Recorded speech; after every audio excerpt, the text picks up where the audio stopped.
sa chapter 20 of Matthew.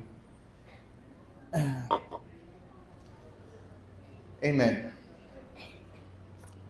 As you know that whenever I stand before you,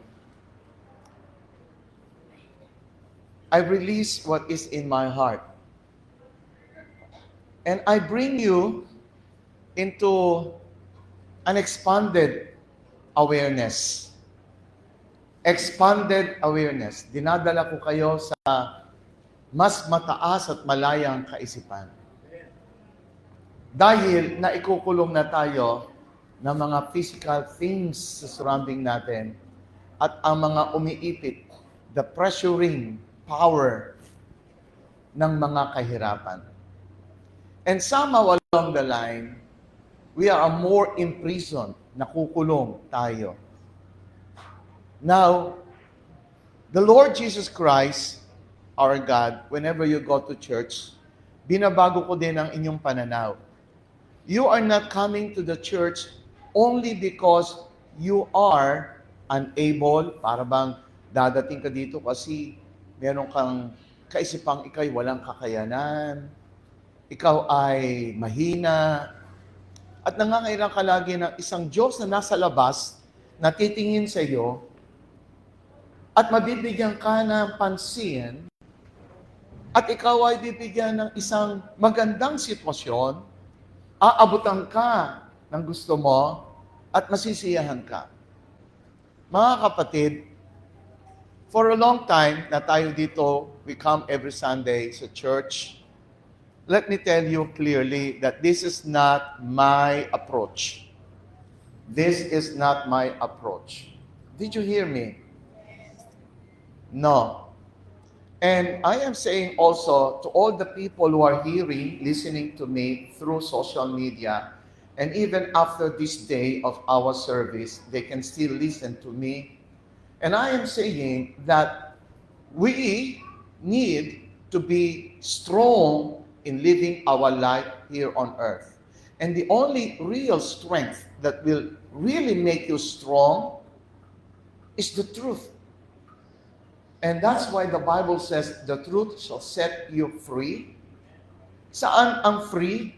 The first freedom that you need to have is not in the physical limitation, but freedom from your thinking pattern. Your thinking pattern must be freed so that you can live your life freely like an eagle, flying, soaring up in the sky. So, there is another message that I'm going to give you. For those who actually attended yesterday, may I really salute you. This is not because you attended and you listened to me. No. Let me share with you that yesterday was a breakthrough, was historical. Historical because something was built again. Ano yung na-build again? Another big picture, another big concept, talking about things of life here on earth. Alam niyo po, nung ang panoramic view na nandiyan dyan nakikita nyo, ginawa po yan noong 1992. Panoramic view mula eternity past to the eternity future. And again, I keep mentioning a man, a person here. Ginagamit niya yan. Sinishare niya yung mga kapatid niya. And that is Marco, Brother Marco. And you know what? He also said na sinishare niya yan kung sino-sino. Minsan, meron siyang kausap na ibang denomination, ibang sekta. And then, napupunan niya, tumatayo ang kanyang natutunan about our panoramic view. And 1992 po yan. Which means to say, today is 2025, 33 years. Yung iba, not to compare, but just to say, yung iba wala pa. So meaning to say, we have been ahead for more than 33 years, or maybe some may catch up. But that kind of teaching is now, let me tell you now, it has become a foundation. And you have to catch it up. Now, yung 1992, 33 years ago, nagawa ulit ng isa na namang breakthrough, and that was yesterday. Yesterday, the first presentation of spiritual certainty. Ano yung spiritual certainty? Ito po ang gusto kong mabasag sa buhay natin. Alam niyo mga kapatid, it will be seen and recorded. Nagtataka ako, and that's why I ask the Lord. Pag ako may pinagtatakan, ako yung nagtatanong. Sabi ko, Lord, ang mga physical things ngayon sa technology, nag-enjoy kaming lahat na sa ibabaw ng mundo. Sapagkat hindi na namin kailangan hulaan ang magaganap o resulta or outcome ng mga kinukuha namin mga technology sa appliances, sa mechanical, sa electrical. Lahat ng yan ay talagang assured at certain kami. Kaya naman, halimbawa, ang sasakyan, pupunta ako ng Baguio. You know what? After ilang days, kukunin ko yung sasakyan ko, alam ko hindi ako niyan if-fail. So bakit ako rely sa kanya? Kasi alam ko meron technology na kaya akong i-drive papuntang Baguio, after 3 days, 4 days, switch ko ulit, bababa, tapos dire-diretso, hindi siya mag-fail. Bakit ako tiwala? Kasi alam kong certain ang sasakyan. Yung iba, sasakay ng eroplano, pupunta ng Hong Kong, Malaysia, Singapore, Japan. Bakit sila sigurado na makakarating? Di naman nila kilala yung kapitan. Pero sigurado sila kasi meron silang certainty about sa technology ng aviation. Nakikinig kayo? Amen. Right. Marami tayong nakikitang kapaniguradaan sa paligid. Pero, bakit kayo na nandito, marami kayong itinanalangin, marami kayong dinesire, at marami na rin ang ibinasura ninyo, at hindi nyo na sinasabing magaganap pa yan. Samantalang, sa spiritual, ang pinakapasimula ng lahat. Meaning, ang origin ng lahat ay galing sa spiritual. Ang mga bagay na nakita natin sa ngayon ay galing lang sa spirit, which means to say unseen. Pero bakit hindi natin makapunta sa spiritual, lalo pa tayo, spiritual tayo ang sinasabi. Pag sinabing spiritual, you see things in the spirit. You see things in the, beyond what you can see in your naked eyes. So, hindi lang ang mata ang nakakakita sa buhay mo, kundi something else within you, may nakikita ka. At nasa-substantiate mo ang mga nakikita mo sa mga bagay na hindi nakikita ng mata. At doon, nalalagyan mo ng, reliability. Sigurado ka. Kaya lang, tayong mga nagbabasa ng Biblia, tayong mga nananalangin, tayong laging nagsasabi na may Diyos, pero bakit pagdating sa mga bagay sa buhay natin, ay parang hindi tayo tiyak? Yan ang gusto kong mabigyan ng magandang katanungan at gusto ko rin magkaroon ng kasagutan. Sabi naman ni Lord, ask and He shall give, if you believe that, and I'm one of the, protagonists ng pagsisik. Seeker ako. I'm a seeker. You know what? I'm a protagonist ng seeker. You know what? People, pag hindi ka seeker, alright, hindi mo makikita. Kaya ako nakakapag-share sa inyo ng mga things na parang, saan nakukuha ni pastor yan? Because I'm a seeker. So tinatanong ko sa Panginoon, Lord, bakit walang certainty sa spiritual?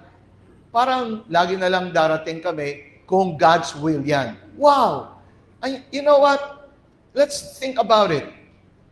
Kung ito ay God's will, nanalangin ka, Tapos kung God's will ipanalangin mo, meaning to say kung aproban o hindi, mga kapatid, hindi ko alam kung ano ang sitwasyon ng inyong buhay na para bagang may i-offer ka, hindi mo lang kung approve o hindi. Makinig kayo mabuti kasi ginagalawan na ang buhay natin yan.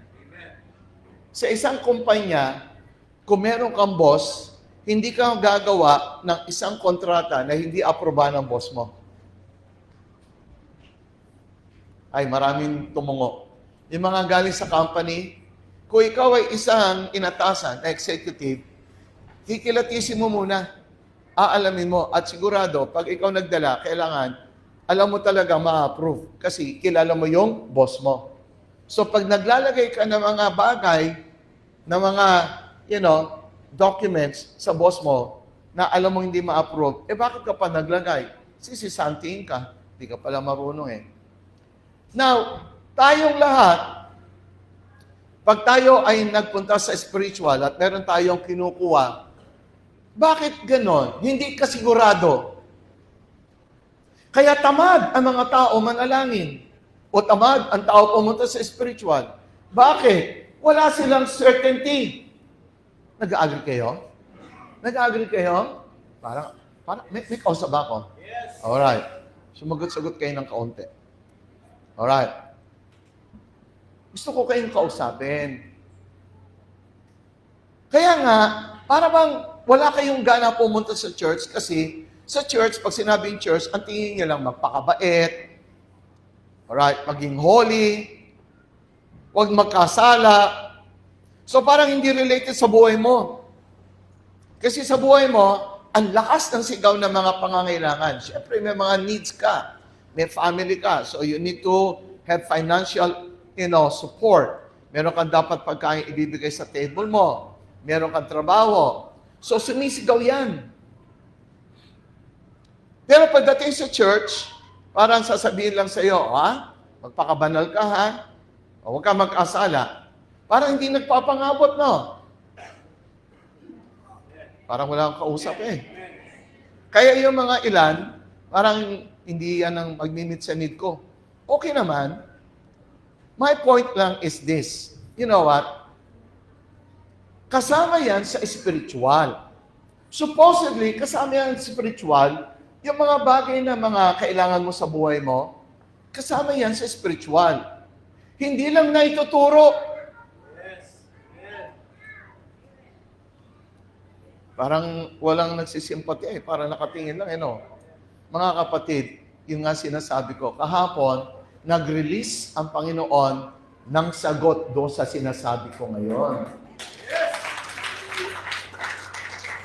Yung panoramic view noong 1992, naglabas ulit ang Panginoon, today, 2025, ng isang panoramic view. Patungkol naman, paano ka magkaroon ng kasiguraduhan sa mga gusto mo sa buhay?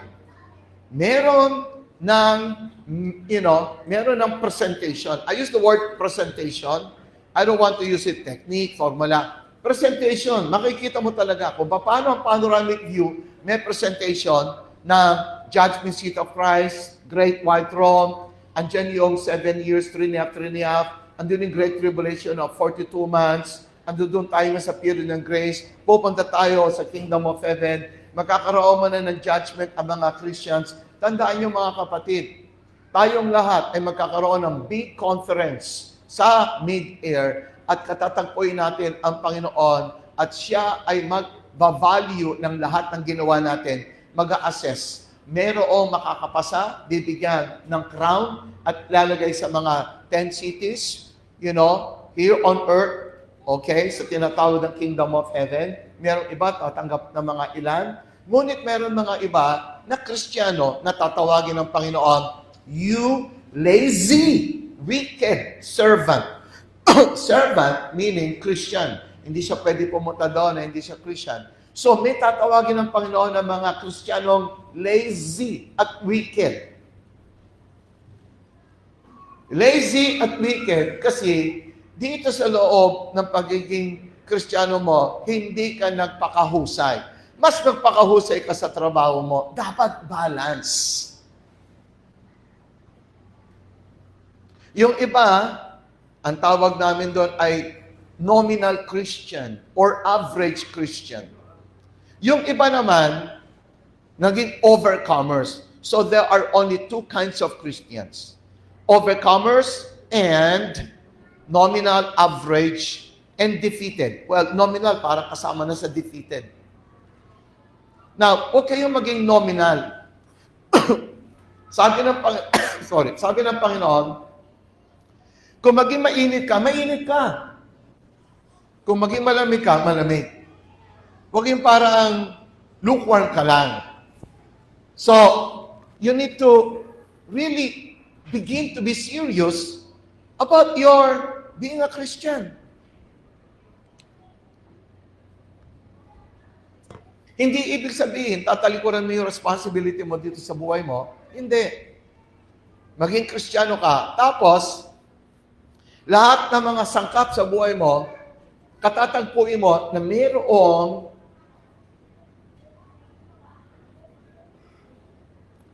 victory sa lahat ng lalakaran mo. At yun ang tinuturo ko. Paano kayo maging panalo? Paano kayo maging tagumpay? Kaya naman, sinasama ko pati ang buhay mo sa ibabaw ng mundo. Kaya pag ako nagtuturo dito, hindi ko po sinasabi na magtiis ka na lang, hayaan mo, mamamatay rin naman tayo. At pag namatay tayo, doon na lang tayo bumawi. Pagdating doon sa langit, wala tayong gagawin. Mga kapatid, isang kamangmangan ang magsalita na pag ikaw yung namatay, wala ka nang gagawin. Sino dito ang matatalino na nagsasabi, oo nga, naintindihan ko, taas ang kamay. Yung mga hindi nagtaas ang kamay, walang isip, no? Taas ang kamay na nakaintindi. Kasi pag tamad ka, sasabihan din kita, tataas lang kamay mo, wala ka pang isip. Hindi mo kaya utusan kamay mo? Ngayon, kung hindi mo talaga kaya, wala kang naiisip. O sige, ikaw na yung sinabi ko.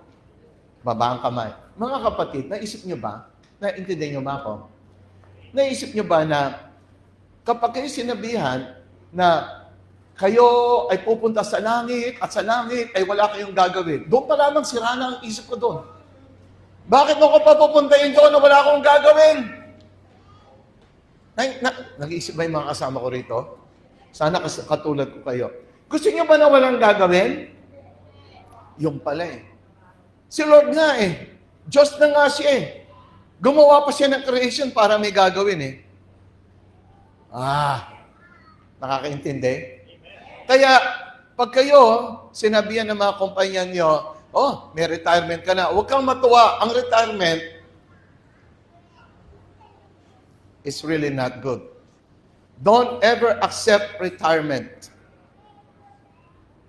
Retirement, pag tinanggap mo yan, you are signing to your death. Pumipirma ka sa kamatayan mo. Alright? Those who accept retirement, madaling mamatay. Dahil hindi na sila maghahanap ng trabaho. Tingnan niyo yung sinabi ko, pakinggan niyo. Yung lahat na naghahanap pa rin ng magagawa, sila yung laging active. I am not saying na, kunyari, nagtatrabaho ka, bill accountant, nag-resign ka na, accountant. No, maghanap ka ng trabaho after accountancy. Bakit? Yun nga ang problema natin eh. Problema natin, kapag ikaw ay naging isang engineer, accountant, nag-resign ka, wala ka na ibang kayang gawin. Pinaliit lang ang isip mo. Ang laki-laki ng isip mo. Mga kapatid, kaya ako nagsasabi sa inyo, noon, minamaliit ang pastor. Oh, pastor lang yan. Okay. Siya accountant, manager. Siya engineer. Okay. Alright. Ngayon, matatanda na kami. 60s na kami. Are you with me? Asa na sila? Sa bahay na lang. Retired na. Kahit mga senior manager pa. Andun na lang. Sorry, ano na ginagawa? Wala na. O, yung pastor lang. Ito po ako hanggang ngayon. Nagtutulong pa rin. Yung pastor lang, ito po ngayon. Marami pa rin nakikita. Mga bago na makatutulong sa buhay. So, sasabihin nyo, pastor lang, okay lang yan. Hanggang ngayon, magana pa rin. Kumikita pa rin ako. And I will now decree, even up to my 80s, hindi ako magdidepende sa anak ko. Ako ay may sarili pa rin kita sa pera. Bakit? Tinatawag ko siya. Hindi ako pwedeng, nilagay ko na sa isip ko, ayokong dumepende sa mga anak ko kahit ako ay tumanda. Sinasabi ko lang sa inyo yun. Nakikita ko pa lang, pag matanda ka na, hingi ka sa anak mo. Naku, tapos yung anak mo, sisermonan ka. Dahil sila na nagbibigay sa'yo eh. Daddy naman. Kung sakit nun. And I don't like that. So sinabi ko na sa Panginoon, Lord, ayoko yun. Kaya hanggang ngayon, pag kami lumabas, sino si Fernando Po Jr.? Bunot! Hindi ko pinagmamalaki, pero gusto kong gawin. Bakit? Ayoko kasing pumasa. Pero, paminsan-minsan, pagsasabihin ng anak ko, sabi ni Krisa, Dad, binili kita ng Subway. Naku, hindi niya lang alam. Tuwan-tuwa ko, bumili siya. Alright? Binili niya ako ng Subway. Nung kinakain ko yun, ibang saya ko. Aba, may bumili sa akin. Hindi ako naghahanap. Pero kapag binili mo ako, masaya ako.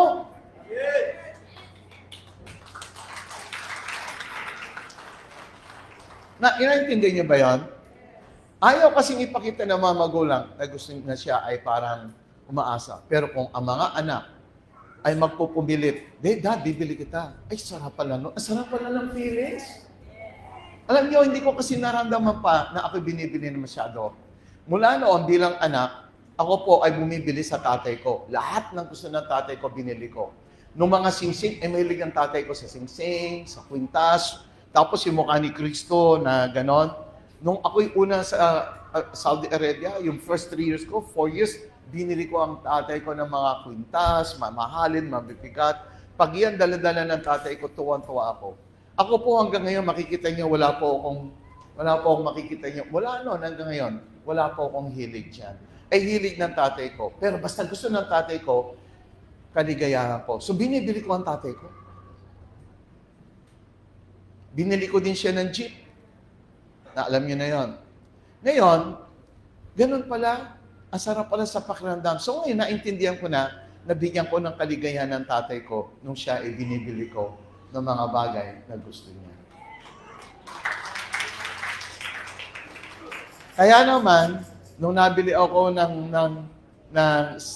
gustong-gusto ko pa naman yung Subway, sabi ko, ngayon, isang beses lang yun, pero masaya. Pero, laging bumubunot. Si Daddy, bunot.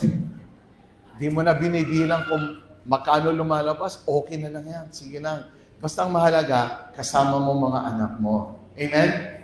Now, ngayon, balik ako sa sinasabi ko, are you listening? Makikinig kayo kasi gusto ko ang mga buhay ninyo dito, hindi kayo parang kawawa. Bakit? May binigay ang Diyos sa inyo na pwede niyong magamit. Nakikinig? Sino nakikinig? Sumabi lang na amen. Alam nyo, ang nangyari lang, mula nung first century, yung first 100, second century, kasi bawat century 100. Ngayon, ilang 100 na ang lumipas hanggang sa panahon natin. Meron ng 20 century. 20 times 100, 2,000 na. So, nagkaroon na ng 20, 100 panahon na kung saan nagsimula sa Panginoon Jesus, hanggang ngayon, hindi binubuksan yung mga kakayanan ninyo, paano kayo tumira sa ibabaw ng mundo, na meron kayong katagumpayan. Not only in the spiritual, but also in the material things. Ay, parang konti lang sumasagot eh. Parang yung iba gusto lang manatili sa kahirapan. Sino gusto makakawala sa kahirapan? Now, ito yon. Ang pagkaroon ng makakawala sa kahirapan, ang unang mong malaman ay meron palang ipinasok ang Diyos sa loob mo. Maniwala ka muna. Naniniwala ka na meron pinasok ang Diyos sa loob mo? I mean, makinig kayo, makinig. Puso ko nagsasalita. Ganito po yung mga kapatid. Kung pinadala ka ng Panginoon dito sa ibabaw ng mundo, nang wala kang kakayanan, anong mo masasabi mo sa Panginoon mo? Pinadala mo naman ako, wala naman kakayanan dito. Ganun ba yung pinadala ng Panginoon? Ikaw? Hindi. Gaano katalino ang Diyos mo? So, hindi kanya padadala rito nang wala kang leverage. Ano sa Tagalog ng leverage? Kalamangan. Thank you, thank you. Hindi ka padadala ng Panginoon na hindi ka lamang. Kumbaga, kung ako ay sundalo ng Amerika, bilang Amerika, dapat meron akong gear. Nasa pangdilim, tapos marami. Kaya kita may mga sundalo ng mga magagaling na bansa. Sobra silang equipped, advanced. Hindi pwedeng padadala na hindi ka lamang. Eh, di talo ka na. In the same way, listen, kayo, ako, tayong lahat, nung pinadala tayo ng Panginoon dito, hindi ka pinadala na wala kang kalamangan. Eh, pero bakit parang wala kang kalamangan? Para bang ikaw ay nasa ilalim lagi? Kasi nga, hindi nagsasalita ang ating, religion, sabihin ko na yung general, organized religion, at hanggang ngayon, ang messages natin sa loob ng Kristyanismo ay puro pang elementary. Yes! Yeah, salamat naman meron namang sumisigaw na kasama ko. Puro elementary. Na kung saan, ilan lang ang mga, gumagaling. Dapat lahat tayo magaling. Hindi yung sa 1,000, 10 lang ang magaling. Hindi. Dapat lahat tayo magaling. Pag sinabi ko magaling, lahat tayo may kakayanang umunlad, umasenso, sapagkat ang pangako ng Diyos may abundance.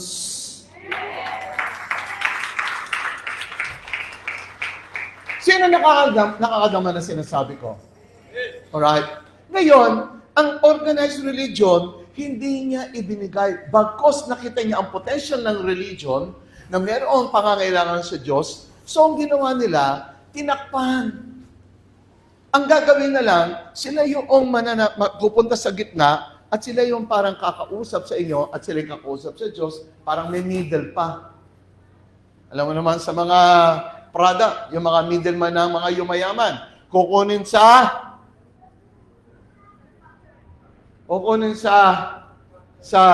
mga nagtatanim ng mga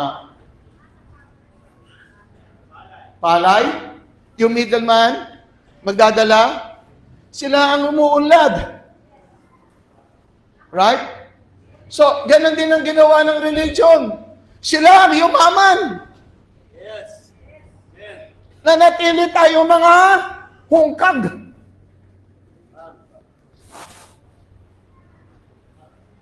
Gusto ko magalit ang inyong mga damdamin. Ganun ba? Oo. So, gusto mo lumabas? Oo. O sino gusto lumabas? Iyan, no? Magsipag naman kayong tumaas ang kamay. Kaya ko kayo sino, pinatataas ko. Pag hindi rin kayo tumataas, takpan nyo na lang ng helmet yung mga ulo nyo at huwag kayong makinig. Ang punto ko, maging active din kayong listener. Huwag nyo akong panoorin. Ano kayo, nanonood ng sine? Hindi kayo nanonood ng sine dito. Dito, trabaho ng isip. Kami, malalaman nyo. Ako, nandito, nagtatrabaho sa isip nyo. Hindi ako nagpe-present ng awit, ng tula. Hindi. Ako ay nagtatrabaho sa isip nyo. Amen? Now, so, ano yung tinakpan na yon para mananatili tayong hungkag? Para sila yung makakuha ng mga, advantage. Ngayon, ang gusto ko mangyari sa panahon natin ng 21st century, nung ako ay nabuhay ngayon. Isa sa bagay sa buhay ko, ang sinabi ko, hindi ako papayag na ang mga bagay na mga natututunan sa nakalipas, isasalin lang sa akin. Hindi. Kailangan aralin ko. So, nung nag-aaral ako at nakikita ko ang Biblia, parang sinasabi nila, parang merong mas mataas dito Parang merong mas mataas pa dito So, ganun na sinasabi ko. Ayoko matumanggap ng mga messages na parang pang-elementary. Pag sinabi kong elementary, pag pumunta kayo sa mathematics nyo sa elementary, ano simulan nyo? Class, ganito yun. 2 plus 2, 4. 5 plus 5. 10. Oh, galing. Palakpakan natin. Galing. Alright. Meron naman multiplication table. Anak, kung magaling ka, 2 times 2, 4. 2 times 3, 6. Ang galing. Now, pag nakuha mo yung multiplication table na hanggang 9, magaling naman ang anak ko. Ngayon, kahit anong galing mo dyan sa table na yan, elementary yan. Bakit? Sa numbering mo yan, sa numerical mo, hindi pa kayo magtayo niyan ng bahay, building. Are you with me? Ngayon, para magtayo ka ng building, ang mathematical mo, dapat dumating ka sa college. Natuturuan ka, civil engineering, at meron ng mga calculus sa mathematics mo. Andiyan ang mga mechanical engineer natin. Now, meron ka na sa calculus na mga tinatawag na pi, cosine, ang dami equation yan. So, ang gulo niyan, pero kaya nilang isipin. Kasi, that's how they are trained. So, wala ka nang makikita doon ng parang sa elementary. Na tinatawag ko, sa Biblia, yung mga iba, saan sa Biblia yan? Saan sa Biblia yan? Gusto mo, salita talaga ng mismo ang makita mo. Yung literal. Mga kapatid, pag meron kang nakitang gano'n, elementary to? Yes. Amen. Bakit? Sapagkat ang Biblia, ang hinahanap mo sa Biblia ay principle. Yes. Yes. Principle. Sa maliit na parabola lang bibigay ng Panginoon, the kingdom of heaven is like, ang daming principle doon. Yes. So, hindi letter ang memorizein mo. At hindi ka elementary na pag hindi ko nakita sa Biblia, hindi ko tatanggapin. Ano yung principle sa loob? Hindi mo nakita yon. Now, mas magagaling kayo. Taas ang kamay ng mas magagaling ngayon. Naunawain nyo? Hindi, feel nyo. Bakit? Huwag ko kayong mapalinlang. Kaya tayo nandito, we dig, we seek, we search. Not the letter. The letter that kills. But the Spirit, meaning to say, the principle. The revelation. Magsabi naman kayo ng amen. Amen. Now, yesterday was a historical event. Sapagkat binigyan ako ni Lord ng pagkakataon maipahayag. I mean, when I say, kita niyo po yung panoramic view, sobrang hanggang ngayon nagagamit. Tama, Marco? Halos sa mga kapatid niya, naiiyak. Sinishare pala niya yung judgment seat of Christ. Sinishare pala niya. Alam niyo po, hanggang ngayon, buhay na buhay siya. Kaya sa mga kapatid na hindi pa nakakakuha niyan, kunin yung 1992 pa yan, pero still outstanding. Ngayon, meron na tayo. Ang bago po natin ay ang panoramic view ng buhay mo. Habang buhay ka, dapat malaman mo habang buhay ka ngayon. Ito yung mga tanong ko. Ano yung power na sinilid ng Panginoon sa iyo? Ano yung power na yon? So, hindi niyo masasagot. Listen up. Paano niyo ma-activate yung power na yon? Hindi niyo rin alam. Kasi, kapag kayo pumunta sa mga services, 1 hour lang. Tulad ngayon, sa isang buong picture, isa lang ang mapupuntahan ko. Parang, ma-enhance ka, mamomotivate ka. Pero isa lang yan. Kung hindi mo nakita yung buo, hindi mo ma-appreciate. Kaya yung mga messages na makukuha mo, parang ang kanyang efficacy, yung talag ng gamot. Kumbaga, di ba? May mga pagpinahid ka, mainit, tapos ilang saglit lang. Yung efficacy niya. So yung pag na-receive yung message sa Sunday, yung efficacy niya, parang hanggang kailan lang. Ngunit kapag buong picture na nakikita mo, alam mo kung ano yung nadadagdag, ay, dito hindi nadagdag sa akin. Ay, yung message si Pastor, dito yun. Ay, message si Pastor. Tapos, nabibuild up mo ng buong buo. Yun ang mismong na-release yesterday as historical. Palakpak naman sa Panginoon.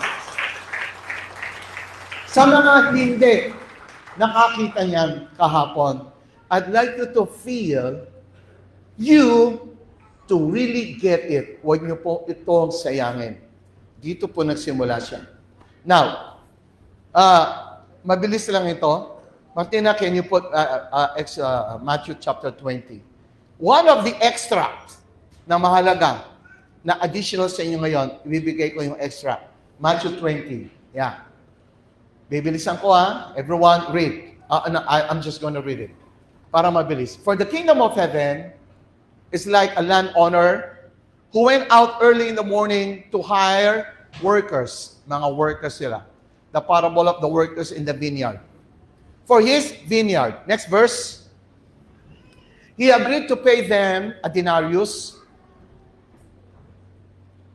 Ang denomination noon sa kanila, di ba, sa ating peso, dollar, sa kanila denarius. Pero isipin nyo na lang, equivalent niya ng 1-day wage. Isang araw na sahod, which today probably around 500. And sent them into his vineyard.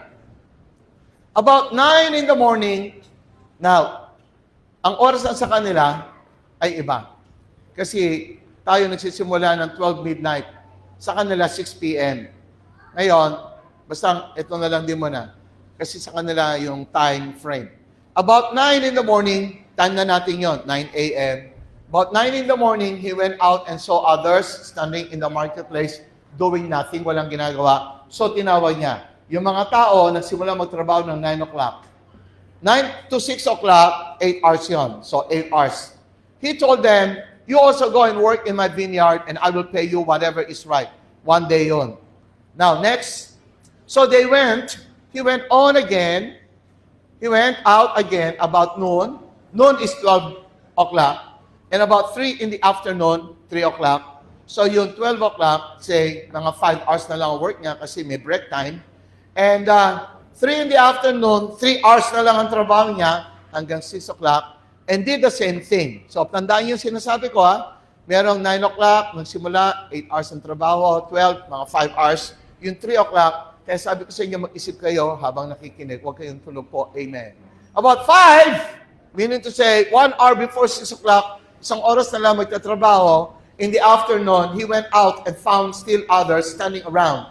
He asked them, why have you been standing here all day long doing nothing? Next verse. So, because no one has hired us, they answered, he said to them. So, sabi ng Lord, sabi ng landowner, you also go and work in my vineyard. All right. So, this is a parable, and a parable is something that we need to dig and see things. When evening came, 6 o'clock, the owner of the vineyard said to his foreman, call the workers and pay them their wages, beginning with the last ones. Last ones hired and going on to the first. Last verse, not last, go ahead. The workers who were hired about 5 in the afternoon came. Dumating yung 5 o'clock lang nagtrabaho, 1 o'clock lang, 1 hour lang siya. Tumanggap siya ng 1-day wage. Wow, 1-day wage. Parang ang laking bonus nun Next. So when those came who were hired first, mga 9 o'clock, they expected to receive more. Kung binigyan yung 5 o'clock, 1 hour lang trabaho niya, 500. Sa atin sigurado, ilang oras yan? More than 1,000. Dahil 8 hours tayo nagtrabaho. So, they expected to receive more. But each one of them also received a denarius. The same. Same lang, 500. So, when they received it, they began to ask, complain, grumble against the landowner. Bakit ganun? Unfair ka naman. Ang tagal-tagal namin nagtrabaho sa init. Tapos, ganito lang din ang makukuha namin. So those who were hard last work, only 1 hour, they said, and you have made them equal to us, who have borne the burden of the work in the heat of the day. Sabi nila, we were working under the heat of the sun. Siya isang oras lang, paraw lang binayad mo sa amin. Now, the landowner answered, but he answered one of them, saying, I am not being unfair to you. Hindi ako unfair. Friend, hindi ba sinabi ko sa'yo? Didn't you agree? Di ba nag-agree ka naman? Didn't you agree to work for a denarius? Take your pay and go. I want to give the one who was hired last the same, 500, as I gave you. Now, I'll make it so short. Listen up. Sa kingdom of heaven, ang tawag sa denarius is your manifestation. So, ikaw ay nasa vineyard ni Lord, ginagawa ka, meron kang mga manifestation na makukuha. Parang some sort of your, result ng pagtatrabaho mo sa vineyard. Yung ilan na trabaho na 1 hour lang, same lang din. Ganito po yan. Ngayon, tayong lahat ay nasa ibabaw ng mundo. Are you listening? Nabubuhay tayong lahat. Amen. Sa ibabaw ng mundo, kasama din tayo sa vineyard ni Lord. Kasi tayo ay nasa vineyard ni Lord. Sa vineyard ni Lord, alright, listen up. Meron kang makukuha. Ano yung makukuha mo? Ito yung mga tinatawag na pag meron kang kailangan, makukuha mo. That's your manifestation. I'm already talking about manifestation. Why? Because I am from the level of. Hindi ko na kasi gustong makita ninyo na ikaw at ang Diyos mo ay magkaiba at magka-separate. I always tell you, I'm coming from the position that God is in us. Amen? So, since God is in us, the next situation is, how can God manifest through you? So now, my word is more on manifestation. Paano ngayon magmamanifest ang God sa iyo? Now, yung mga gusto mo, paano ngayon magmamanifest yan? Paano yung God, mamanifest ng God sa pamamagitan mo? Yung gusto mo. So, hindi ka humihingi sa God na, Lord, babaan mo ako. That's a wrong concept. Kaya pag nananalangin ka, para bagang naghihintay ka, Lord, babaan mo ko ng ganito, gusto ko to. Hindi ka nagtatanong sa isang God na nasa labas. Ang God mo ay nasa loob. So yung God mo ngayon, meron kang kailangan, yung kailangan mo, paano ngayon magmamanifest yung God sa buhay mo, na ang kailangan mo ay lalabas. Kasi ang God mo ay nasa loob. Did you get what I say there? Did you get what I say there? Nasa loob ang God mo. Amen? So, kung ano man ang iyong hilingin, dapat mag-manifest yung sasabihin mo kasi yung God mo nasa loob mo. Say amen. Say amen. So, sa loob ng buhay mo, may vineyard. Pag nakapagtrabaho ka doon, lalabas yung manifestation. Amen? Now, ilan sa atin dito, nagtrabaho ng 9 o'clock, 8 hours lahat, bago lumabas yung kanyang manifestation. Bakit matagal? Kasi, ikaw nandito sa vineyard mo, ang kailangan mo lang, makakonect sa God na nasa loob mo. Sana nakukuha niyo ibig sabihin. Kahapon, naka-illustration yun sa drawing, wala na akong blackboard. Isipin niyo na lang ngayon, mag-imagine kayo. Ang imagination niyo ay ganito. Kailangan, nakakonta ka lagi sa God. Nakakunik ka lagi sa God. Naka-align ka lagi sa God. Nakatuning ka lagi sa God. Hindi sa labas, sa God na nasa loob mo. Ang nakakatanggap po malakpak sa Panginoon, yung hindi ka naghahanap sa God na nasa labas mo. Yung God mo nasa loob mo. Ang hindi lang nangyayari, connection.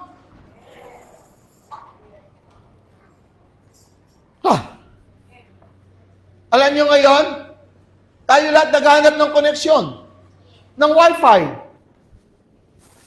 Saan ba meron ditong internet? Saan ba may signal? Di ako makatawag. Hindi ka mabubuhay ng walang koneksyon ngayon. Alright? Amen. Dati, connection lang ng signal na makatawag. Pwede na tumawag sa messenger din. So, lagi kang kailangan may Wi-Fi connection. Saan ba malakas ang Wi-Fi? Naglo-load ka. Tama!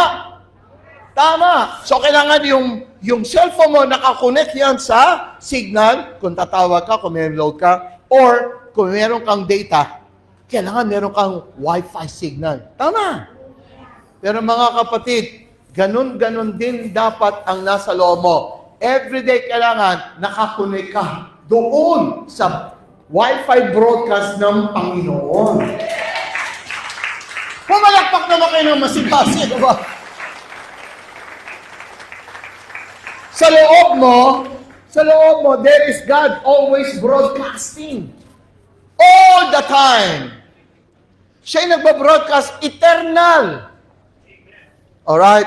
Ang paliwanag ko dyan ay ganito. Example.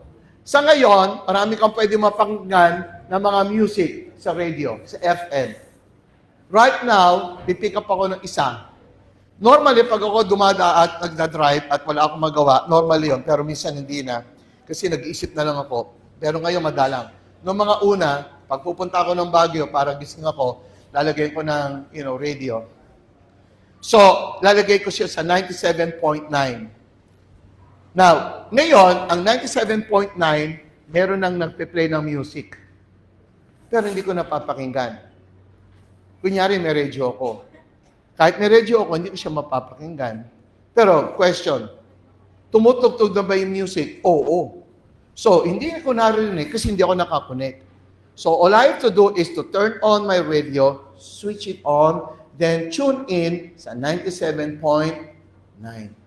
The moment makuha ko yung tune in ng signal, yung music doon, papasok sa radio ko.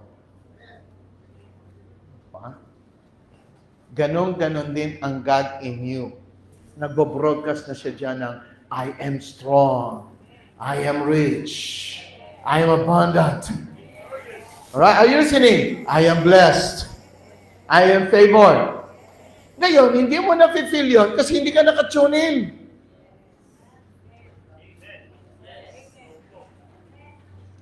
Tanong, tumutugtog ba ang Panginoon dyan? Nagbo-broadcast? Yes. Narinig mo? Hindi. Bakit? Hindi ka naka-tune in. Hindi ka naka-align. Hindi ka naka-connect. Hindi ka naka-harmonize. Hindi ka naka-sync. Synchronize. So, ano ang nasa loob mo? I am weak. Naku, hindi ko kaya yan. So, yung iyong broadcast ay hindi galing sa broadcast ni Lord. Ano ang kailangan mo lang? Yung 1 hour na nagtrabaho, sabi niya, gusto ko to Lord.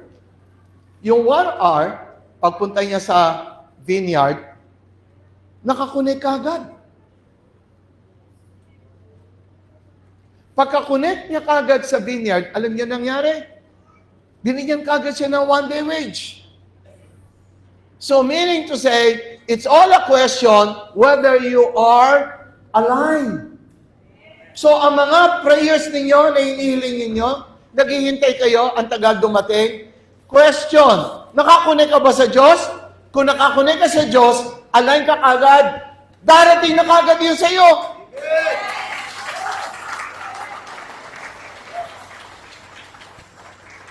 Naka-ready yung number can you bring out, ready mo lang, ibilisan ko lang. Sa number 19, start sa number 19, okay? Start sa number 19. So, yung 8 o'clock, yung 9 o'clock, no, na 8 hours ng trabaho, ang tagal pa. Yung isa, it took him, 5 hours.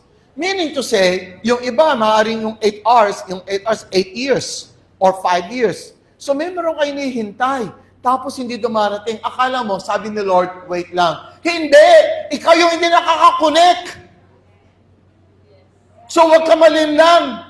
Bakit? Kasi, ikaw, Kumbaga sa signal mo, pasok, alis, pasok, alis. Meaning to say, yung signal mo, hindi consistent. Hindi strong. So, it's up to you. Kung nakakonect ka sa God, kung ano man ang gusto mo, I'll challenge you, once you got connected to the broadcast ng Panginoon sa loob mo, na nagsasalita doon, at yung pagka-broadcast doon, narinig mo, kaya sinabi ko sa inyo kanina, sabihin nyo, I am abundant, I am blessed. Pag narinig mo yon, yung radio, babalik sa iyo. So, maririnig mo sa loob mo. Diba, may radio ka. Binuksan mo sa isang station. Are you with me? Ibig sabihin, kung ano yung binobroadcast nun, yun ang lalabas yan, right? So, ganun yon. Pag nakakonect ka sa God, lalabas sa iyo. Mga kapatid, yung pong vineyard dito na sinasabi, come, work in my vineyard. Everybody say vineyard. Come, work in my vineyard. Alam niyo yung vineyard? Ito yung meron sa... Alam niyo yung vineyard sa buhay mo? Ang vineyard sa buhay mo ay ang iyong subconscious mind. Oh, sa mga hindi pa natututo ng kaunti. Ang mind mo, may dalawang panig. Isang conscious na yung element mo doon ka nag-iisip. Doon ka nag-choose. Doon ka nag-rationalize. Doon ka nag-reasoning. Pero, anumang bagay na tinanggap mo na magiging program ng buhay mo, bababa sa subconscious. So, yung mga ginagawa mo sa buhay mo, subconscious yan. Ibig sabihin, habit mo na yan, program mo na yan, instinct mo na yan. Hindi mo na kailangan ng isipin. Halimbawa, magbibitonos ka. Hindi mo na kailangan isipin kung mula sa baba pataas o pataas pababa. Hindi mo yan alam. Pag ikaw nagsisintas, kanan ba kaliwa, hindi mo yan alam. Pero alam na ng subconscious mo. Yung subconscious mo, gumagawa nang hindi ka na nag-iisip. Para sa ganon, hindi ka nahihirapan. Ang subconscious mo, ito yung malaking kapangyarihang pinasok sa iyo ng Panginoon. Kaya lang, inilagay niya ito sa ilalim ng iyong, pakinggan niyo kung maigi, stewardship. Kayo yung steward ng inyong vineyard. Sapagkat ang inyong subconscious ay pinakamatalino na isang elemento, kayang gawin ng lahat, pero hindi niya gagawin ng kusa, maliban na lang nang gagaling sa conscious. Kaya kung ano, pinasok mo sa conscious, nilagay mo sa subconscious, susundin lang na makapangyarihang subconscious. Yung subconscious mo ay kapangyarihan na makapangyarihan.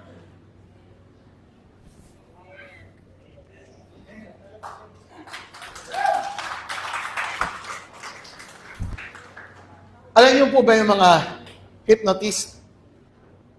Hindi ko kayo ina-advocate doon, pero ito yon. Ang hypnotism, patutulugin ang conscious. Ang conscious natutulog, ang subconscious hindi. Kaya pag natutulog ka, ang conscious mo tulog, ang subconscious mo gising. Mula nung ikaw ay nabuhay, sa loob pa lang ng tiyan ng nanay mo, mula doon hanggang ngayon, hindi napagod, hindi natutulog, palagi siya nagtatrabaho ang subconscious. Bakit? Sa loob ng katawan mo, ay walang kumikilos na hindi galing sa isip mo. Ang isip mo, may conscious, subconscious. Pag tulog ka, ang subconscious mo magtatrabaho, paano mag-circulate ang dugo sa katawan mo. Sino nagtatrabaho? Subconscious. Pag kumain ka at kinakailangan mo assimilate yon, tulog ka, pero subconscious pa rin ang nagtatrabaho. So, sa dugo mo, pinapump ng dugo yan ng heart mo, kahit tulog ka, nagpapump ang heart mo kasi ang umuutos niyan, ang Pag ikaw nasugatan, minsan lagyan mo lang ng konting plaster sa loob, white cell, blood cell, mag-aayos, maya-maya, magaling na. Tapos, magdidikit na yung skin. Sino nagtrabaho? Subconscious. Are you listening? Pag ikaw natutulog, kailangan yung lungs mo, merong exhale, inhale. Buti na lang mga kapatid, hindi natutulog ang subconscious mo. Paano kung ang subconscious mo, pahinga muna ako, di sabi ng lungs mo, pahinga din ako. Buti may nakaintindi. Kaya pasalamat kayo, hindi natutulog ang inyong. Now, yan ang ibinigay ng Diyos sa iyo na makapangyarihan. Depende ngayon kung ano ang ibibigay mo sa Kanya. Hello?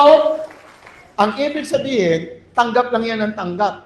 So, maglagay ka ng basura, tatanggapin niya. Maglagay ka ng ginto, maglagay ka ng magandang binhi, tatanggapin niya. Maglagay ka ng masamang binhi, tatanggapin niya. Siya yung makapangyarihan na walang complain. Kaya pag inutos mo sa kanya, hindi ko kaya to, hindi ko kaya to. Ang gagawa nun, subconscious. Kaya hindi mo nagagawa, sumunod kasi, yung subconscious mo, nagaling sa conscious.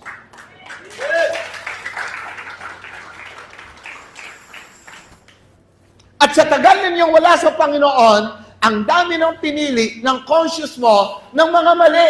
Ayan na, ang dami ng basura sa loob ng subconscious. Naintindihan ako? Hallelujah. Ngayon, hello? Ang magbunot ng mga pangit na puno, yun ang hindi nyo kayang gawin. Dapat, ina-uproot nyo na. Ang tawag doon, renew your mind. Reprogram your mind. Transform your mind. Rewire your mind. Replanting your mind. Landscape your mind. Rearrange. So, dapat meron kayong ginugugol sa isip nyo. Para yung subconscious nyo, mabago ang itsura. Sapagkat ang buhay mo ay galing sa subconscious. Ang subconscious mo, ang totoo, kumikilos sa buhay mo mula pagising mo hanggang matulog ka, hindi ka na kumikilos sa conscious mo. Lalo na kung ikaw ay 30 years old, 45. Naku, lalo na pag 50 ka na. Hay, lalo na pag 60 ka na.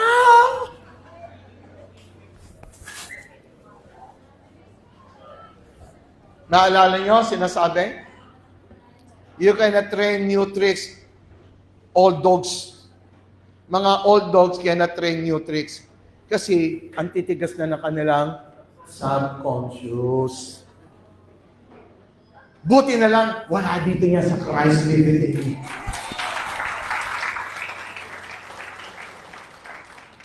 Bakit pag pumapala pa kayo, may mga nakangiti, mayroong mga nakalungkot, parang, hindi yata ako yun. Tumawa-tawa ka naman, sabi mo, ako yun. Wala dito matitigas ang subconscious. Now, yung subconscious mo, as a matter of fact, pag tayo mo, kumikilos ka ng 95%. Sa mga nag-iisip, may 5%. Sa mga hindi na nag-iisip, ang buhay mo, 99.9%, sa bawat sang araw, subconscious ka na lang. Kasi wala ka naman pinapalitan na sa mind mo eh. So, sabi nila 95%. Doon sa mga nag-iisip, may 5%. Sa mga hindi nag-iisip, wala na rin. Buti na lang, dito sa Christ Live Within Me, pagsabi, nababago ang subconscious.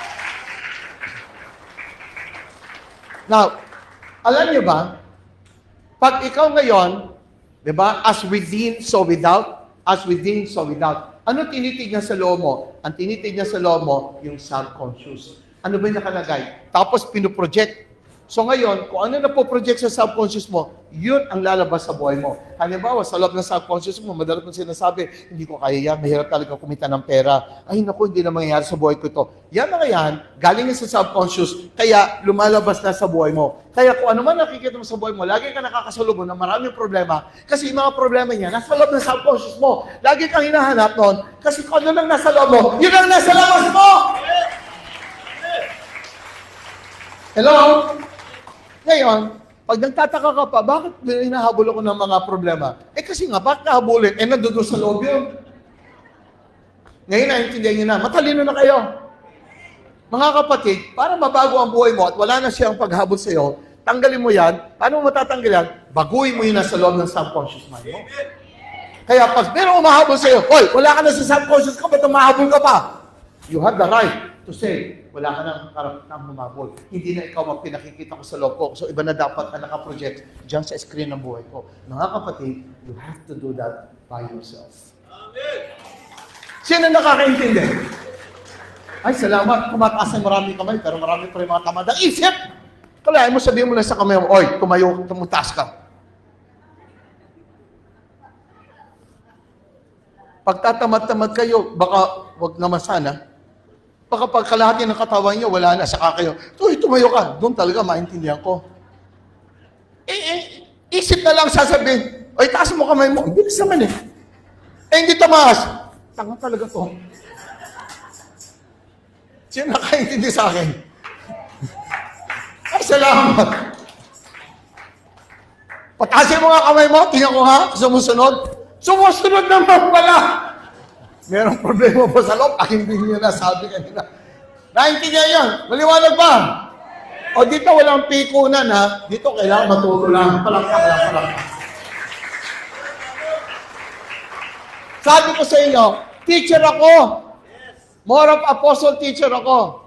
Hindi po ako yung nagtatapik na pastor lang. Ako po yung nagtuturo. Kaya pag hindi kayo marunong matuto, masasaktan nga kayo. Ngayon, pag umayaw na kayo sa church dito, okay lang. Hanap kayo yung tumatapik sa inyo yung, ay, anak. Oh. Sa akin dito, sinabi ko nga sa anak ko, anak, masasaktan kayo sa akin, pero magaganda ang isip nyo. Okay lang.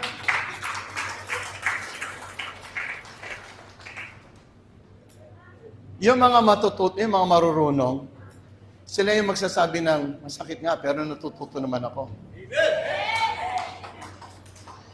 Kasi yung mga nagmamahal sa pagkatuto, yun ang bukas. Yung gusto lang na parang laging amuin, ay nako, may kapupuntahan yun. Now, bibilisan ko na lang. Alright? 19, read. I will read. Sa loob ng Kingdom of Heaven, alam niyo mga kapatid, ang basihan ay ito. Hindi po basihan ang mga following items. Kaya kunyari, gusto mo magkaroon ng manifestation, yung mga dapat na, ano ibig sabihin ng manifestation? Sa Mark 11:24, manifestation yon. Ano nakalagay?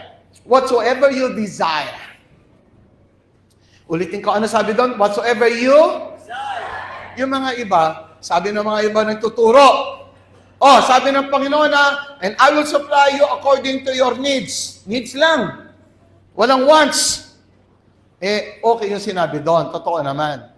Pero mga kapatid, meron yon something na tina-target sa loob ng church. Pero, in general, si Lord Jesus nagsabi sa Mark 11:24, sabi niya, whatsoever you desire. Yung desire, hindi lang needs yun. Pati yung mga wants nyo. O, teka muna. Sino gusto rito? Di ba? Gusto? Kanina nagtanong ako, di ibig sabihin, masama na pala, mali ako. Pag sinabi, sino gusto rito ng bayad lupa? O, di ba? Taas ang kamay. Sino gusto ng kotse? So, tinatanong kayong gusto nyo. Mali ba ako doon? Hindi. Mga kapatid, hindi nakapaloob lang ang Panginoon sa mga bagay na ang need mo, pagkain lang, di ba? O sa pagkain na lang? No. Alam niyo po ba, lakihan yung isip niyo. God wants you to have your desire. Amen. Sino may desire pa rito? Sino may desire? Sino desire dito na umunlad? Okay, papayag na hanggang dyan na lang tayo. Gusto ko every year, you're getting rich, 1 million richer every year. Yes. The next year, 2 million richer. Yes. Alam niyo kung bakit gusto ko yumaman? Kasi ayoko ng mga tumingin sa mga mayaman, oy, punta ka nga sa amin. Di na, kayamanin ko na lang kayong lahat. Patataasin ko mga pananampalataya. Maniwala lang kayo! Say amen. Hindi lang tayo dito ngayon. Next year, marami na milyonaryo sa atin. Ay, parang ang hina. Dapat ang salap. Dapat ang sabot. Ako yun! Mga ganon. Next year, marami na milyonaryo sa atin. Dapat ako yun! Lalo na, ang sarap mong pakinggan. Parang ako, wala ako nakikitang saan ako mangyayari. No! Pumunta ka lang sa Kingdom of Heaven! Connect ka lang sa Panginoon! Paniwalaan nyo, mga kapatid!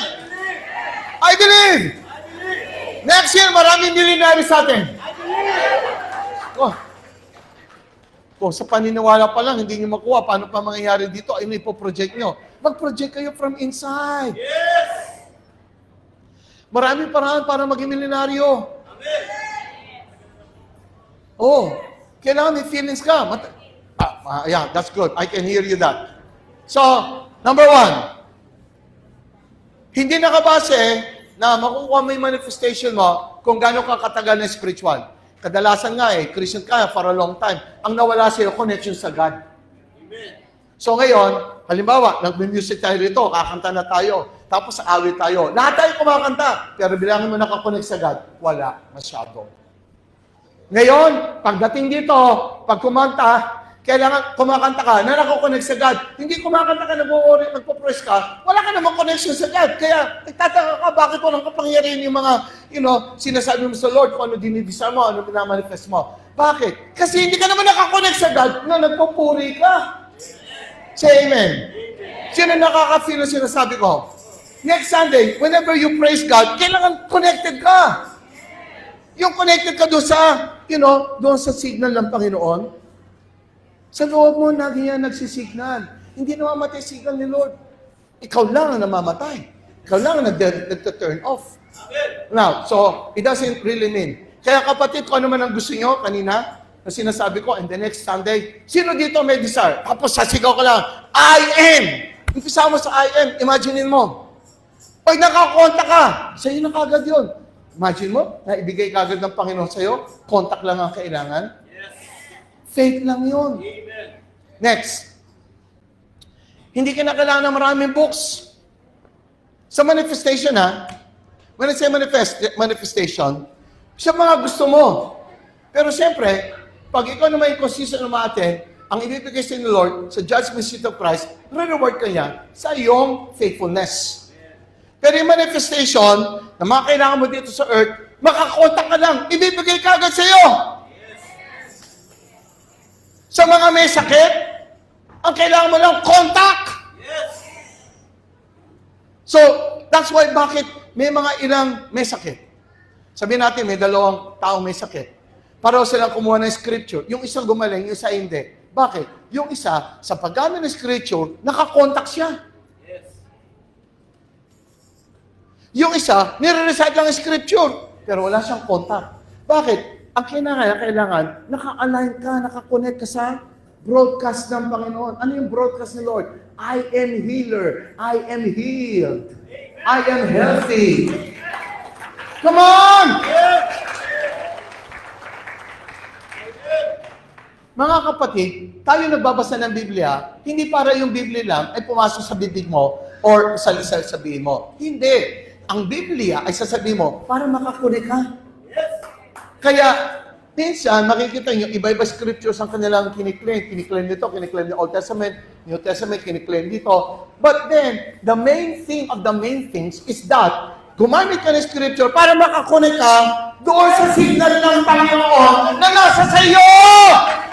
Come on, let's give the Lord a big hand. Oh.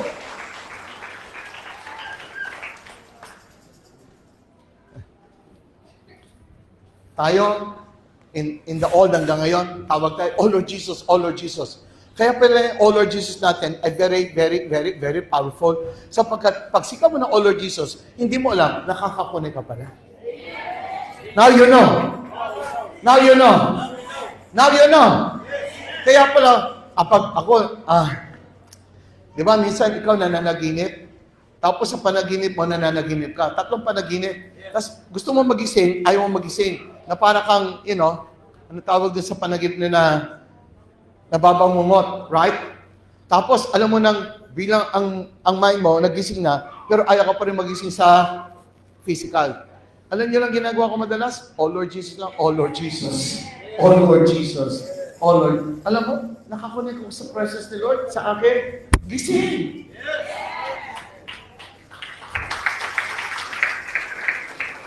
Pero bakit mo pa hihintayin na may mga nangyayari sa'yo bago ka makapag-connect? Connect ka all the time. Lalo na, pag may gusto kang i-manifest, connect sa Panginoon. Hallelujah. Ngayon, pag gusto mo magkaroon ng Wi-Fi, connection, di ba, magpapaload ka, magkanis na. Ako kasi, post ako, meron akong post na binabayaran. Pero minsan, meron ako isang cellphone na, sige nga, lagyan ko to, so babayaran mo yon. Alam mo mga kapatid, buti na lang sa Panginoon, wala ka nang babayaran load. Connect lang. Makinig ka lang every Sunday para mas madali ang iyong connection. Ito, naalala ko pa nung unang panahon, si Jediel po, ang anak kong pangalawa, nagkasakit ng ano yan, ng dengue. Tapos, nung panahon na yan, andiyan siya sa perpetual, napakabata pa niya noon, puso pa dengue. Kumukuha ako ng dugo doon pa sa Children's Hospital, Quezon City. At panahon noon, ginagawa pa yung sa Bikutan ng Skyway, sobrang traffic. Pag dumakad dyan, sumakay ako ng bus. Tapos, 3 hours to 4 hours. So, isang way pa lang yon. Mga kapatid, pabalik ako, sumakay ako ng jeep. Nandiyan ako, naalala ko pa, San Pedro. Papunta ako ng Perpetual. Tapos may nakita akong scripture. Sa mga jeep na meron sa ilalim, merong malaking doon, mga nakasulat. Nabasa ko, I will never leave you nor forsake you. Nung binasa ko yun, lagi ako nagpipray. Tagal ko mag-pray. Yung pagkabasa kong yun, bigla ko may na-feel. Yung palang na-feel na yun, nakakonek ako sa Panginoon. At sinabi ko kaagad, magaling na yung anak ko, magaling na. Kaya yung doktor, kahit na may pananakot pa, nandun pa sa ICU, sa loob ko, magaling na anak ko, magaling na si Jedel. Alam nyo, yun lang pala yun, na naunawaan ko. No experience ko yun, at saka mga ngayon, ang tawag lang pala doon, connection mo sa God within you, nakakakonek ka. Doon sa spiritual realm. Sino may kailangan ng connection ngayon? Taas ang kamay. Now, mga kapatid, every now and then, sanayin mo makakonek. Alam nyo, makakonek ka lang once or twice every day, ang laking power na nun. Ito ang gawin nyo. Gawin nyo lang ito. Gumising kayo ng mga 3 o'clock, 3:30, 4 o'clock. Spend kayo ng 30 minutes. Kumunik ka lang sa God. Magsisisgaw ka lang. Sabihin mo lang, I am strong, I am healthy. Basta pag na-feel mo nakakonek ka sa God, tulog ka na ulit. Practice to be connected to the presence of God inside of you.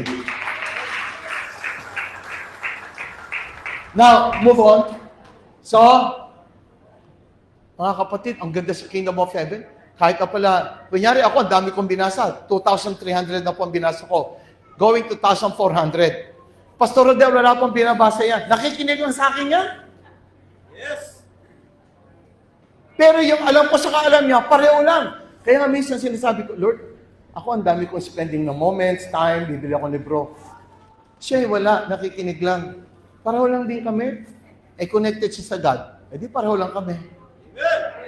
Are you with me? So, it doesn't.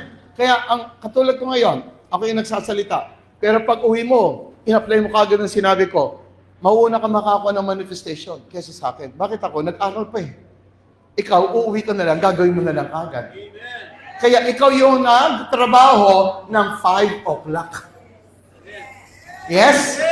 Aba, pag malaki mo, ako yun! Ako nagtrabaho ng 8 o'clock, pinag-aralan ko, magmamanifest din ako ng the same manifestation sa'yo. Right? Yes. Kaya minsan nagsabi ako, Lord, ang dami kong binasa, ang dami ko. Di ba yun ang sinabi ko? Just connect. Nakakonect ako. Sinabi ko lang kay Rodel, alam mo, pag-connect, ganun lang. Aba, ginawa niya kagad. Amen.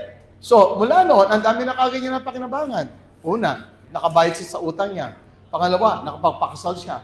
Pangatlo, di ba? Nagkaroon siya ng project. Connection lang pala. Kayo, kaya niyo rin? Sabihin mo, ako din. Ako din. Parang hindi ko kayo feel. Sabihin mo, ako din.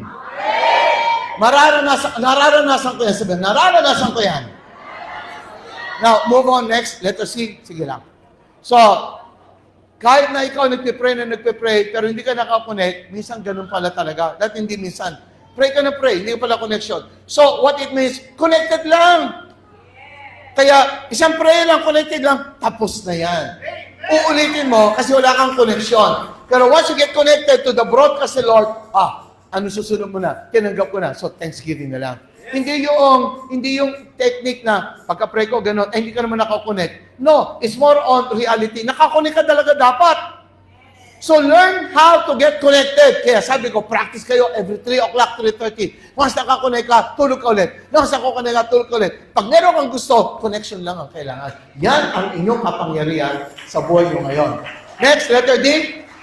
So, kahit marami ka experiences, katulad nga ngayon, ang dami mga experiences ng mga nandito. Pero pag sinabi natin, mag-invite kayo. Sino mga nag-invite? Yung mga bago. Hindi to pare-paya yung mga matatanda na dito, no? Yung mga matagal na. Pero alam nyo, ang maraming invite dito, yung mga bago. Bakit? Yung mga bago, nakakonect sa invite. Yung mga matatagal na dito, ang hirap. Hindi ko yan sinasabi sila Aesop, yan sila T, hindi ko yan sinasabi sila yon. Hindi ko sinasabi sa inyo na sila yon. Ang tatagal na namin sa Bible study, isang taon pa kay Pastor Romel. Alam nyo, sabi mag-invite sila Daniel, sila, sila Paulo. Wala akong sasabihin ng pangalan. Na matatagal na hindi nakakapag-invite. Alam niyo kung bakit? Kasi nga, hindi nakakonect. Nahihiya pa rin. Ang tagal-tagal mo na sa church, nahihiya ka pa rin? O wala kang oras? O puro katuwiran? Mga kapatid, yung mga bago, pag sinabi mag-invite, sabi nga ni Jojo, pag nagsishare sa akin, naiiyak pa yan. Alam mo, Pastor, pag dito sa amin, sa group namin, dalawang bagay lang. Are you a believer? Yes. Alam mo ba? Maging si Satanas, believer din eh. Parang sinasabi niya, kapareho ko lang ni Satanas eh. Bakit? Iba yung follower. Ano yung follower? May ginagawa. Alam niyo yung mga matagal na maraming mga karanasan? Ang nadagdag sila, puro mga katuwiran. Katuwiran kung bakit hindi nagawa. Oh, may na-invite ka ba? Ano, Pastor eh? Kasi isang linggo, 2 linggo, 1 buwan, 2 buwan, 1 taon. Magdadalawang taon. Yung pa rin. Kaya mga kapatid, ako yung magsasalita ng yung mga lumana na hindi makapag-invite. Yun. Kaya wala akong sasabihin mga pangalan. Mga sila Krisa, mga matatanda na. Wala akong sasabihin na. Ayoko magsabi ng pangalan, ayoko mag-drop ng names. Kasi baka mapahiya sila. Pero kasi totoo naman na hindi sila nag-invite. Lalo na yung mga matatagal na dito, para bang entitled na sila na atin na lang. Tapos kahit sabihan mo, hindi na ko-convict. Kasi matagal na sila dito. Naku po. Pero walang connection. Yung mag-invite lang. Alam nyo, gusto lang natin makarating ng 200 kasi maganda ng message. Darating si Jojo sa akin na para napapayak. Sabi niya, Pastor, 200 lang, ang liit lang yun, hindi natin kaya. Para sinasabi niya, para naman tayo mga lumpo, galing-galingan natin, tapos wala tayong kakayahan sa harapan ng Diyos. 1 taon, sinabi natin, 200, hindi natin nagawa. Tapos ito na naman taon, wala na naman. Ano tayo, sinungaling? Sabi ko kay Jojo, yan na nagsasabi na hindi lang pala ikaw sinungaling. Ngayon pala, tayong lahat.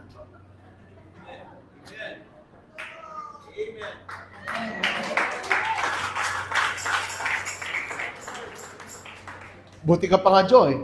Noong mga nakaraan, tinanggap mo, sinungaling ka. Ngayon, hindi ko lang alam kung totoong tatanggapin din nila. Sinungaling din mga ito.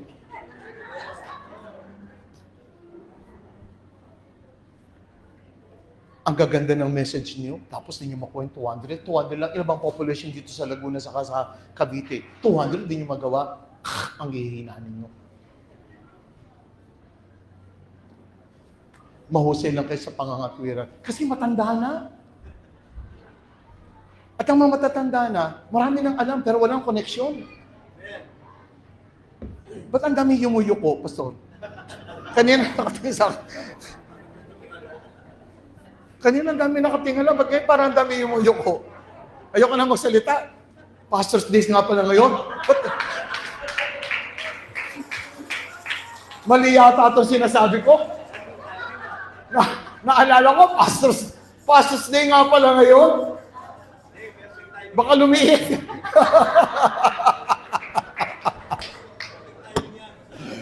Hello! Lahat ng mga nabibless, sabihan ng hallelujah! Gumising-gising naman tayo. Baka mamaya mga kapatid, ang ganda-ganda ng katawan natin, malusog. Huwag niyo nang hayaan pa na masingil pa tayo ng Panginoon. Kaya ako na ang gumigising sa inyo! Kaya ba natin yung 200 bago mag-November? Kaya ninyo mga kapatid. Alright, last na lang. Sige, pakidown na lang ka. So, ang kailangan mo lang connection. Mga kapatid, na-discover ko, connection lang pala. Kaya pag meron kang gustong i-manifest, connection lang sa doot. Next move na. Alright. Next na natin. 19. Alright. Ang kailangan mo pala, pag meron kang gustong i-manifest, Hindi yung quantity. Huwag mo nang ipagyabang kung ano marami mo ang ginawa. Pag meron kang gustong i-manifest, ihiling, ang kailangan mo, quality ng iyong contact. Tandaan nyo yan, quality ng inyong. Huwag yung, ang dami ko nang ginawa, ito nang ginawa ko, ang ginawa. Lord, ba't hindi mo pa rin ako sinasagot? Hindi yon. Connection ang kailangan. Hallelujah. Now you know. Alright, next. 21. So, you no longer need years, time to manifest. Alam niyo kaya ako sinasabi manifest? Sabi ko sa isang pastor na umattend dito sa atin one time, nung kahapon. Sabi ko, Pastor, tingnan mo to. Kung ang mga kapatid natin ito natutong mag-manifest, ibig sabihin, matuto kayong mag-create, co-create. Hindi yung laging pag meron kang kailangan, Lord, bibigyan mo ba sa akin to? May tiyak ba? Ay, bahala na, if it is God's will. Mga kapatid, babalikan na naman if it is God's will. Hanggang hindi mo alam kung ano God's will. Hello? So ngayon, you do not require long process. All you need to do is to get connected. Hallelujah. Yan ang aking binigay nung yesterday. Sana nakita niyo yung buong picture. Sana kinuha niyo yung buong picture. Sana nakuha niyo. Next. Now, ito yung pinakamaganda. Bago kayo dito ko tatapusin. Sa loob ng buhay natin, sa Kingdom of Heaven, kung gusto mo, ang kailangan lang talaga resonance. Ano yung resonance? Yung vibration mo. Ano yung vibration mo? Yung faith mo. May fight ka na nagbabibrate sa iyo. So, kapag ang faith mo, let's say, gusto mo ng tinatawag na kotse, ang vibration na kailangan para makuha mo yung kotse ay 532. So, kailangan magpa-vibrate ka ng 532. Are you with me? Kung padili-dali ka lang, pabanjing-banjing ka lang, ay, gusto ko yan, pero kung bibigay ng Lord, okay naman. Kung hindi, makukuha mo ba yung ganong klaseng vibration? Dapat, sigurado ka. Kaya pag meron kang ginugusto, kung ano yung equivalency ng vibration niya, dapat hindi na binavibrate ng iyong pananampalataya. Hello? Halimbawa, tatanungin ko, kapag gusto mo mag-asawa, kung bibigyan ako ng Lord, kita mo hanggang ngayon wala ka, hindi mo pala binavibrate kailangan ng vibration nun, kailangan binavibrate mo. Yes. Yun ang faith. Amen. Nakakaintindi ba? Hindi yung lagi ko ibibigay ng Lord. Si Lord willing na, ang sabi niya lang, kailangan mo lang ng 532. Equivalency. Yun yung if i-produce mo, kailangan may faith ka talaga. So, resonance. Hindi yung nag-iipon ka, hindi. The moment na nag-resonate ka, ayun na yun. Kuha mo na kagad. Nafe-feel niyo ba? Yes. Okay. Meron ako sinabi rito para sa inyo, last na to. The law does not judge. The law does not judge. Pakinggan niyo maigi. Ito na yun. Alam niyo po ba, sa mundong ibabaw,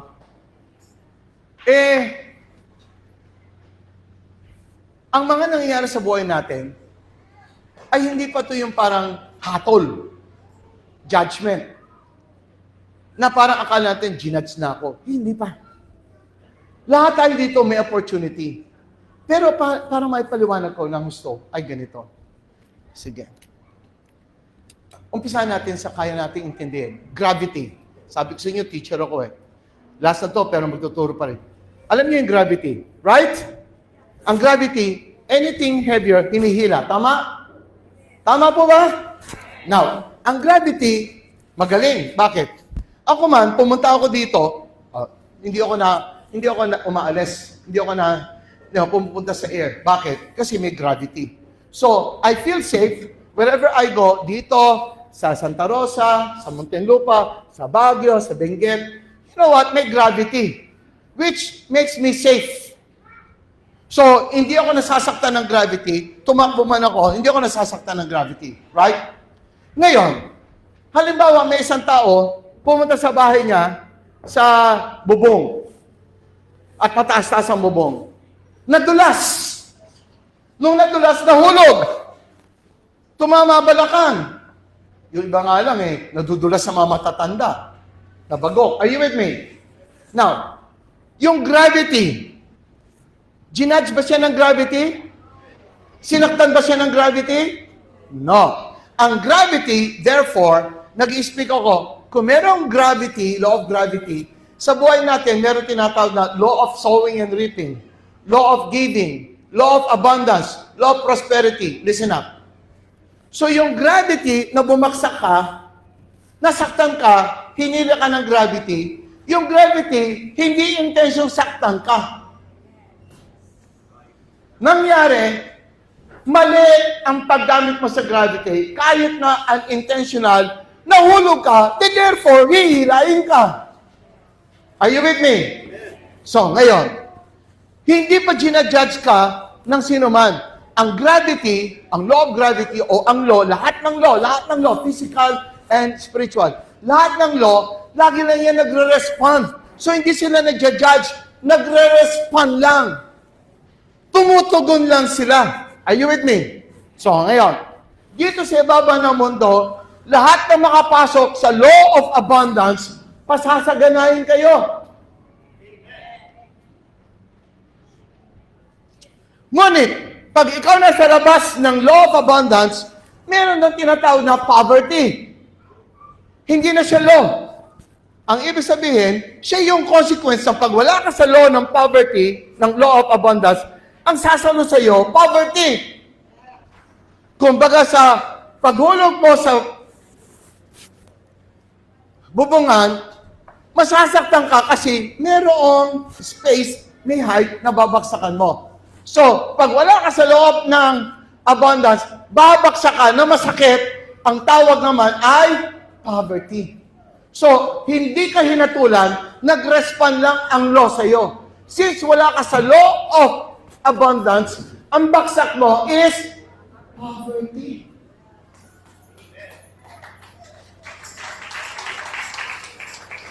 Ibig sabihin, kung wala kang contact sa mind ng God mula sa iyo ng law of abundance, ang baksak mo, poverty. Kaya marami sa atin nasa poverty kasi wala sa contact ng law of abundance. Merong tinatawag na law of prosperity. Kung wala ka sa law of prosperity, hindi ka ginajudge. Ngunit, the other side of that is lack. L-A-C-K. Kawalan.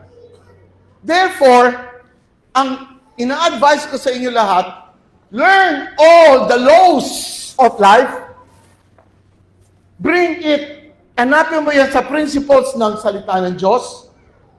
Yung principles ng salita ng Diyos, may principle, kunin mo yun, itanim mo sa iyong subconscious.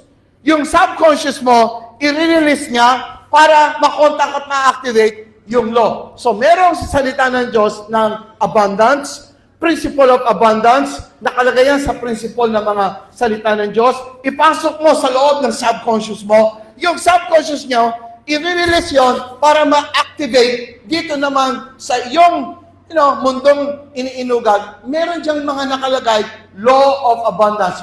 Pag tama noon, ma-activate mo yung law of abundance, at mararanasan mo ang tinatawag na abundance.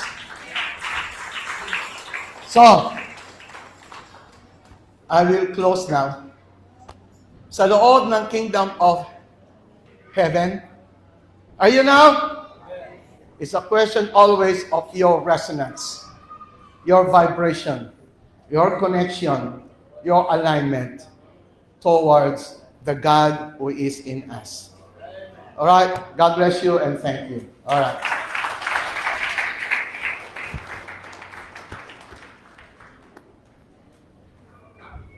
Mr. Russell.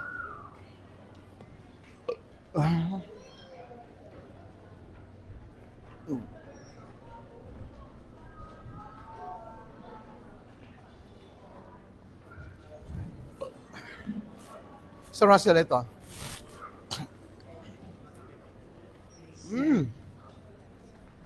Hallelujah. So lahat po ba nasagot ang ating na-receive na mensahe ngayon? Hallelujah. Sino-sino nga po ang pinagpala sa ating message sa araw na ito? Yan. Okay, hindi lahat. Ayan. Napakalanda po, no? Lalo kahapon, napaka-details niya talaga. So it's about 6 hours niyang tinakil. So wala pong pahinga yun, siya lang mag-isa. Pero ibinigay pa rin po niya sa araw na ito para lahat naman po talaga mapagpala at makita natin. So connection pala, no? Kailangan lagi tayo nakakonect sa Panginoon. So ganun din po mga kapatid. Tayo bilang isang body of Christ. Yan. Dapat lagi din tayong nakakonect. Yan. Sa ating man of God. Tawag po nga. So dapat lagi rin daw tayong may connection sa ating pastor. Mga kapatid. Naalala ko yung sinabi ni Bishop Noel. Yes. Si Bishop Noel. Kailan mo si Bishop Noel? Hapon. Yung nakarang Sunday natin na messenger na to. Ang napakaganda po sinabi niya nung nakaraan, ang health ng isang church ay nakadepende raw po sa uri ng relasyon ng mga members sa isang pastor. Sino po naniniwala doon? Ganyan din naman po yun sa family natin. Sa family natin, pag maganda relasyon ng mga anak sa magulang, nakikinig po tayo. Masaya yung family na yun. Pero pag ang mga magulang at mga anak ay may hindi pagkakaintindihan, may alitan, may ipagkakasunduan, may mga bigat sa loob, well, yung pamilya yun, nahirap maging masaya. At hindi siya makakausad ng maayos. So, in the same way, tayo rito sa pamilya, kapatid. Sino naniwala sa pamilya tayo? Ang totoo niya, tayo ang totoong pamilya. Yung mga pamilya natin sa laman, sa physical, temporary lang yan. Kaya kung meron kayong mamahaling pamilya, I tell you, ang pamilya ng Diyos ang totoong mahalin nyo. Hindi yung pamilya lamang natin sa laman. Ang samantala lang yan, pag wala na rin yung mga yan, babalik ka rin sa pamilya ng Diyos. Kaya tingnan nyo, isang kapatid, pag may problema ka nga sa pamilya mo, pamilya ng Diyos ang natin. So, pero syempre dito, may tatay tayo. Totoo yun. May tatay tayo dito, tumatay yung ama ng ating mananampalataya. Bakit ba tayo nakatayo?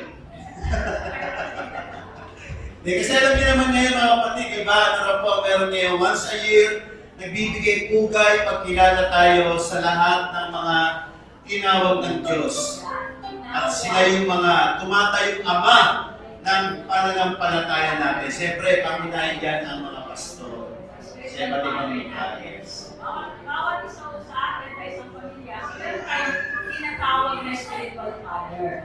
Which is yun po si Pastor Ellen Warpen. Siyang nakasama natin sa loob ng 37 years. Magte-37 na tayo. At yung ating pastor talaga nakita niyo naman gaano ka-energetic, enthusiastic, no? Na talagang hindi napapagod sa atin. Mapapagod tayo makinig, pero siya hindi mapapagod ng Hindi salita. mapapagod. Bakit? Kasi gusto niya lahat tayong mabago at matuto. So ngayon, Sister Russell, siyempre, tayo ay tumatayo in behalf of our beloved Pastor, dahil magbibigay tayo ng pagkakataon ngayon. Ito po yung ginagawa ng buong Kristyanismo sa buong mundo. Tuwing October po talaga nakakapita tayo ng little gesture of our appreciation and recognition. At sana po, ikaganap ng puso natin na may pagkakataon tayo dito. Hindi man linggo-linggo, hindi man araw-araw, but this time, we have this opportunity to express our appreciation. Honoring our man of God. Yes. Yan. Gusto natin ipakita yan, iparamdam kung sino yung ating spiritual father na meron tayo. So hindi lang bilang isang pastor, hindi lang isang bilang teacher. Sabi nga, ang ating pastor is a teacher din. So talagang doon nahulog tayo, nabigyan tayo ng pagkakataon na mabago ang buhay ng bawat isa. Lalo na yung nag-umpisa pa lang sa Christ Living in Me, nakita natin yung transformation sa buhay nila. And tayo din po na mga sunod na generations at yung mga bago, nakikita natin, nararamdaman natin kung paano tayo binabago sa bawat buhay natin, either spiritual and sa physical. So balance talaga siya palagi. Amen? So ito yung pagkakataon naman na tayo naman yung magpakita, magparamdam ng ating pagmamahal ating pastor. Alam muna natin, tatanungan muna ako bago tayo magsimula, no? Bakit po ba ang ating pastor? Taas po yung kamay ng mahal ang ating pastor na si Pastor. Ayan, salamat po. Hindi lang mahal. Kayo po ba ay buong pusong nagtitiwala sa Kanya bilang ating pastor? Amen? Nagtitiwala kayo? Kasi kailangan po, may tiwala tayo sa isa't isa, lalo na po sa taong talagang namumuna sa atin. Alam ni pastor kung saan tayo dadalhin para mas lalo natin maranasan ng Diyos. Sana po, ipagpatuloy natin yan. Ngayon, ito na. So mga kapatid, pwede ba natin ipakita? Dito si pastor, pwede nyo yakapin. Kung hindi lang sa material, no? Hindi lang ito sa financial o sa regalo. This is the time where we can let our beloved pastor na maramdaman naman niya kung gaano siya kahalaga sa buhay natin. So, this moment, lapitan, yakapin kasi ang Sunday isa nagunan. Nagunan tayo ng buhay, pero this time, magkakaroon kayo ng pagkakataon na malagay Yes, sa go. pangaling muli. mahalin natin ang ating awas malambot tayo. Shall we all stand, mga kapatid? And let us express our appreciation and gratitude sa ating man of God, Pastor Rene Juan. Kamayan niyo po, iparamdamin niyo how blessed, how thankful, how grateful we are. Let us give our love, express the love of God. Amen. Sa ating mahal na pastor, si Pastor Rene. Ating pastor's appreciation month.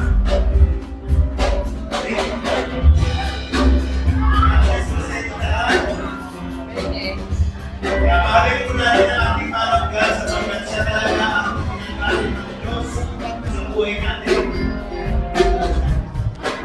Kaya salamat sa inyo lahat na nagmamahal.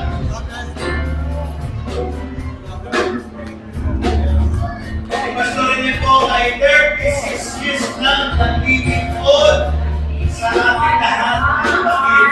Kaya naman po deserve niya ang pagmamahal, respeto, suporta sa ating lahat. Tira yung ganyan. Tira yung talagang hindi nakapagod sa aming pastor sa masukunan. Pero yung pastor natin,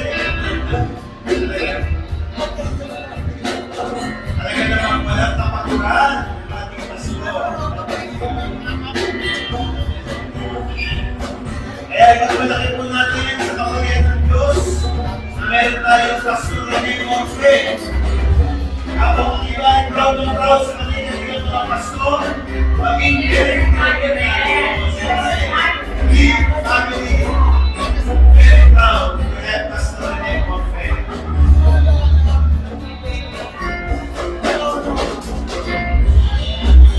With your simple heart and say, take a word from your heart, speaking, sa ating mga pastor.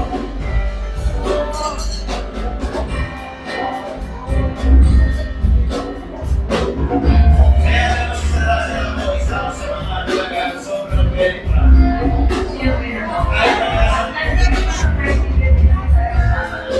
Kahit na sa pinapagod niya,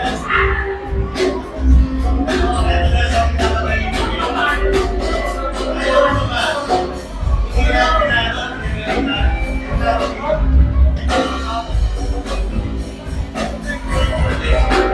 Kaya ako very proud ng pagmamalaki ko sa Pastor. At thank you. Natutuwa ko may bless. Kaya kay Pastor, thank you sila na lang. Thank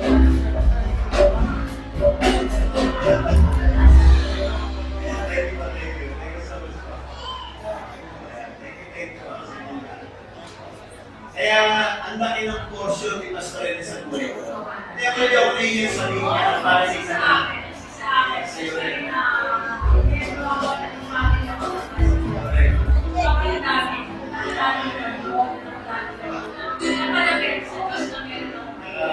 Siya yung totoong tao.